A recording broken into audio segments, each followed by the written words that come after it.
so far.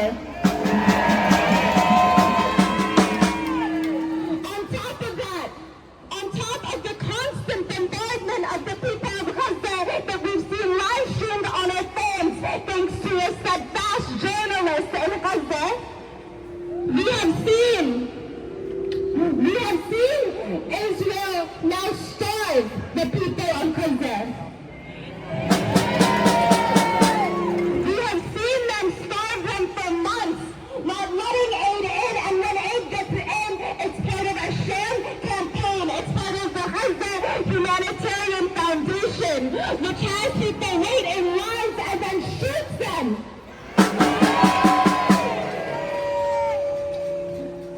So we're here today to stand with humanity, to stand with the path that the people of Gaza showed us, the path of justice, the path of truth. Thank you.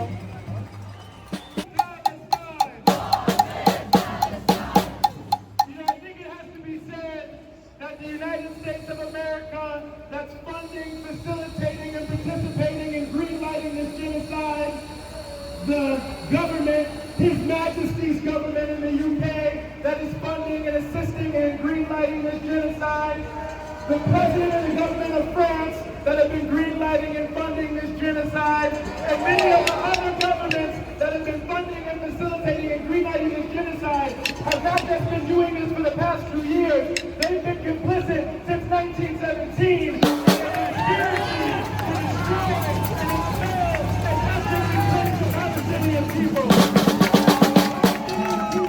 Have been struggling for over 100 years, and this current genocide is just another iteration of the intent of the most powerful people on earth in league with Zionism to ethnically cleanse the land, to put a military base to control the Arab people on behalf of the Europeans and the Americans. It's an imperial crime, it's a colonial crime, it's a settler colonial crime, it's a crime and a genocide that must end now.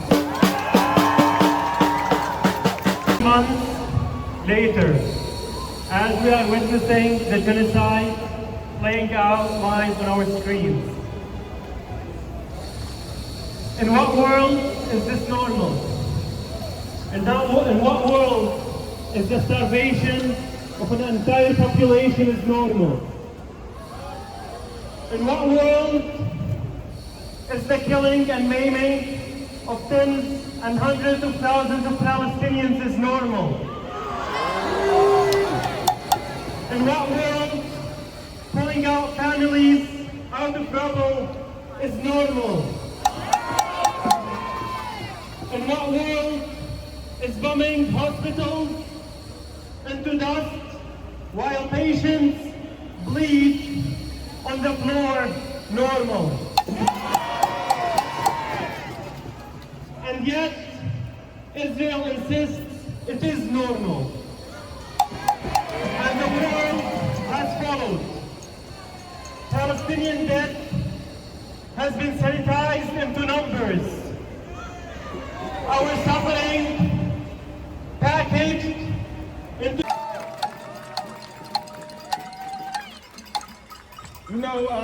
I'm so humble and grateful and blessed to come home to this community.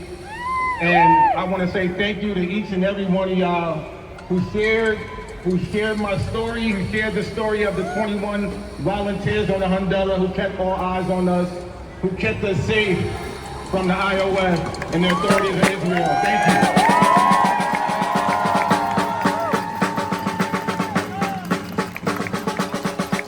For those who don't know, 2 weeks ago I was in prison in Israel. 2 weeks ago I was on a hunger strike. 2 weeks ago I was assaulted by the Israel immigration authorities. I was the only black passenger on the Hundela. It's no coincidence that I was one of the last to be released from prison.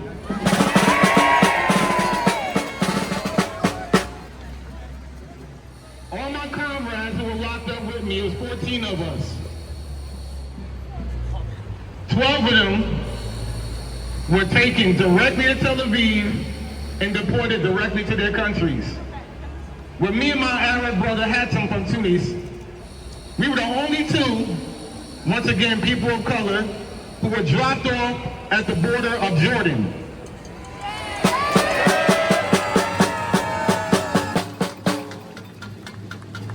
Sisters and brothers, there is an announcement that was just issued by the State Department that starting today, the United States government will refuse to issue any visa for wounded children in Gaza.